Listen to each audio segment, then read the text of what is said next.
Lawmakers are asking for one thing when it comes to migrant children entering the state. News 12's Danielle Moss tells us about a new bill that could give them what they're asking for.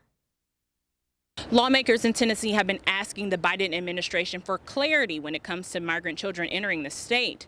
On Wednesday, Senators Blackburn and Hagerty, along with Congressman Chuck Fleischman, introduced a bill called the Migrant Resettlement Transparency Act.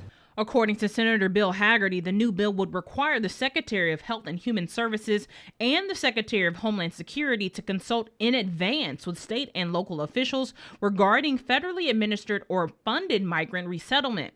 The two senators and congressmen have been focused on the issue since reports surfaced that migrant children were flown into Chattanooga earlier this month. We reached out to a local immigration attorney to find out if this bill is even needed. I think that most people should understand that we do have a system in place right now, that there has been notice, adequate notice, that in legal standard notice is just simply that you're following the actual procedures set in place. Olson says that shelters for migrant children are required to notify the state about shelter specifics. I believe usually you have to update the state like every month about what you're doing.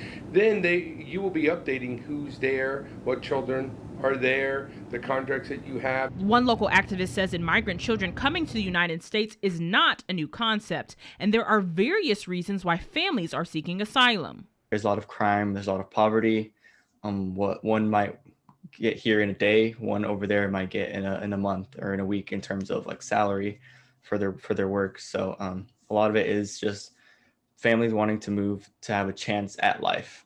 In Chattanooga, Danielle Moss, News 12 Now.